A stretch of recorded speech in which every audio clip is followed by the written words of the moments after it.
Pastor, missionary, general superintendent, college president, and author, Everett L. Cattell led a storied life and gained a broad influence as a Christian statesman. Everett L. Cattell was born September 16, 1905, to Herman and Gertrude Cattell in Kensington, Ohio. But his Friends roots go back further than that, to the wife of the founder of the Friends movement, Margaret Fell Fox, the wife of George Fox. Devotion and discipline led the way in his walk. According to one source, a young Everett would hold his head out of the open car to face the cold Ohio wind in order to condition himself for missionary service. His 21 years in India may not have called upon cold weather conditioning, but the devotion and discipline certainly did. Cattell faced 5 pressures that could have cut short his promising future. First, he fell in love with Catherine Duvall, whose parents, as missionary doctors in China, died and left her an orphan. Catherine was expected to marry and go back to China to fulfill her parents' calling. The problem was that Everett felt no such call to China and, as a result, was denied the blessing for marriage by her guardians.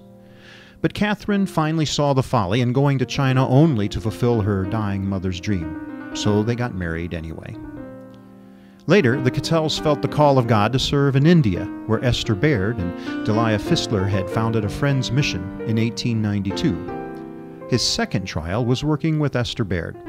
She had laid the foundation of the mission, and in her later years ran it with a certain rigidity that chased away several young missionaries. But Cattell's intellectual training and pastoral experience had taught him to spend at least a year learning from Esther before trying to implement any changes. Even before she retired, Esther saw the wisdom exhibited in Cattell and accepted his succession to her service. The third and fourth struggles dealt with India itself.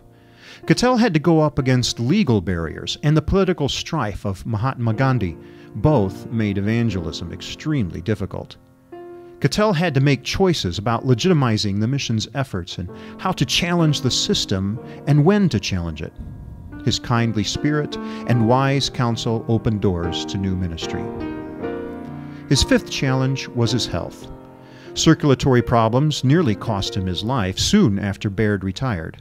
In fact, Cattell had to be evacuated to Australia for several months for better climate and medical care, but each struggle did not overcome him. Instead, he gained in 2 ways.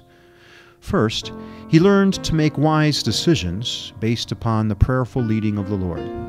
And second, he learned to treat others with such kindness that they trusted him through difficult disagreements. After 21 years of struggle and apparent failure in India, great fruitfulness began to unfold in new ways. Cattell served as the leader of the newly formed Evangelical Fellowship of India, guided the formation of Union Biblical Seminary, authored 2 books, including The Spirit of Holiness, which became known worldwide, was invited to come back to the USA to serve as the general superintendent of the yearly meeting, and closed his career as the president of Malone College for 12 years.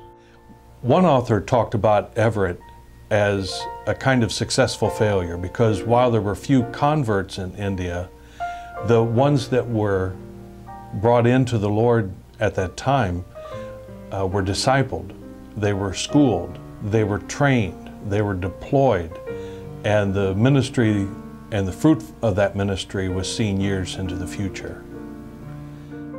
Nobody signs up for a life of struggle, but if the struggles lead to spiritual sweetness and wisdom, it can lead to greater influence. That was true for Everett L. Cattell. He might even be called a Christian statesman. In several ways, EFCER's small size has never limited the scope of ministry available to us.